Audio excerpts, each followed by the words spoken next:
Hello, everyone, and welcome to this week's episode of the Rosa and Rubini podcast, Making Sense of This World. My name is Manas Chavla, and as always, I'm really pleased to be joined by CEO and Head of Research, Brunella Rosa. This week, we're discussing China's real estate risks and how they're endangering global growth. Evergrande, the largest Chinese property developer, made headlines last week after it filed for bankruptcy protection in New York.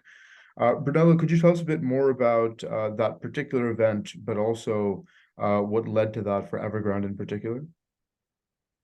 Yeah, so um, Evergrande filed for bankruptcy, effectively asking the protection from creditors deriving from Chapter 15.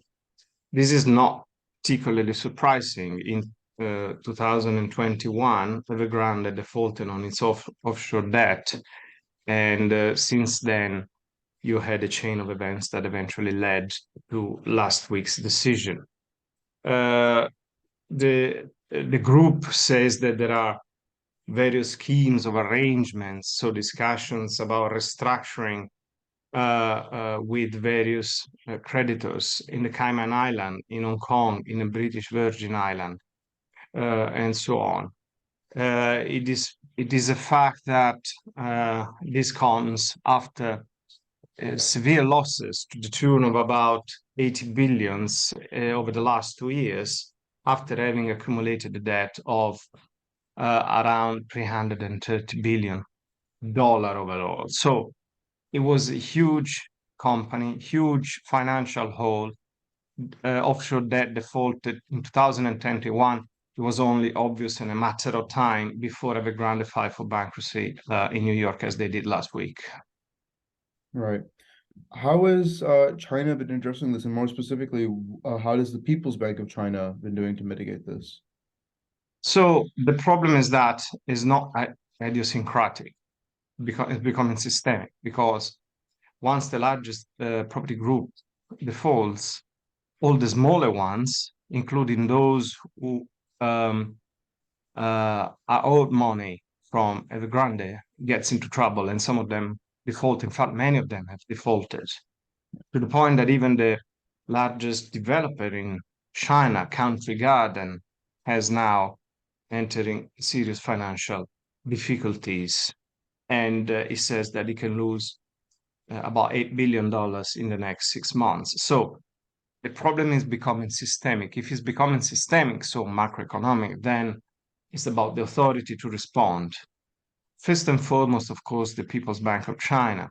They've tried to stabilize the exchange rate. Now, we know that the Chinese exchange rate is managed anyway, but there were pressures to depreciation that they have resisted. At the same time, they've actually eased financial conditions by cutting interest rates, in particular on the 1 year prime loan rate, and not as much as expected uh, um, in general, but in particular, not the 5 year prime loan rate, which is linked more to the mortgage market. And that has a bit disappointed investors across the country. And they have, of course, made other measures to inject liquidity in the system, and that has helped ease financial condition. But again, these are emergency measures. Probably something a bit more structural would be needed in coming months.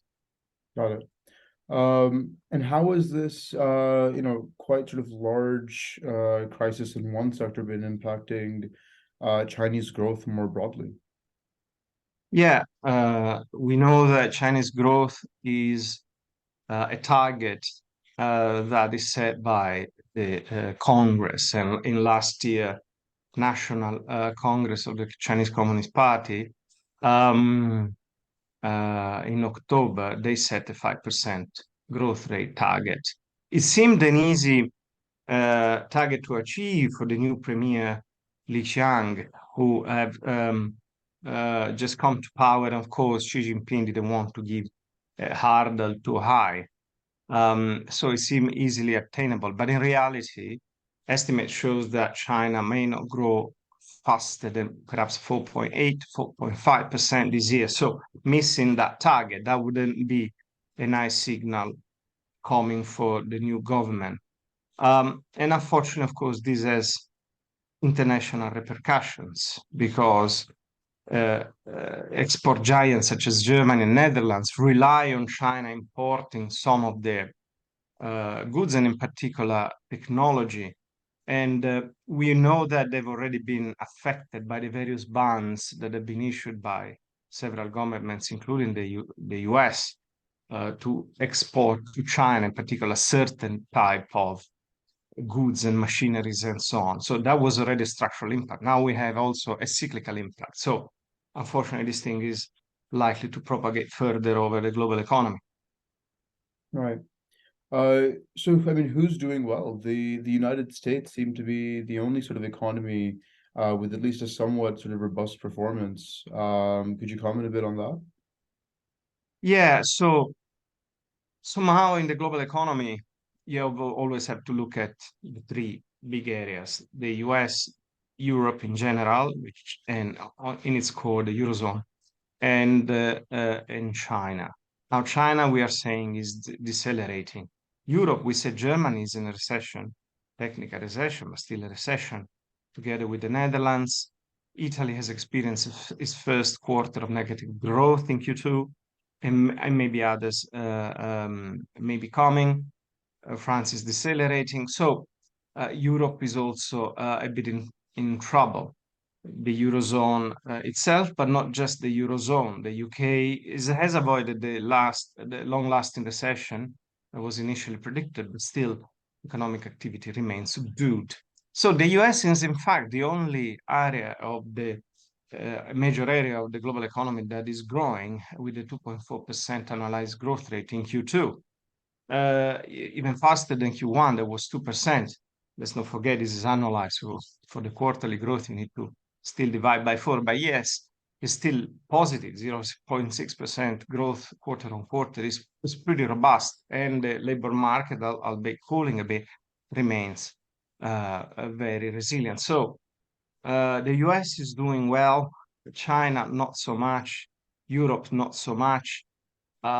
If China were to provide a bigger shock, so missing the 5% target, decelerating even further, inevitably also the US would be impacted. And so moving from a soft landing that has been engineered at the time to a hard landing, in which case then the entire global economy is likely to enter a period of stagnation, if not recession. So we are all watching all these areas and see what comes up in the next few months.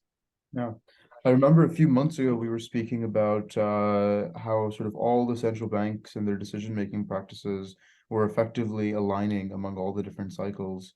And just a few months later, it seems like all different parts of the world are facing different problems. You know, while the West is still reeling with sort of headline inflation, China is reeling with sort of a decreased consumer spending, its sort of property bubble and other issues. So monetary policy everywhere has to be watched closely because it's moving so differently. But thanks so much for all your time and insight, Brunello. Thank you. Until next time.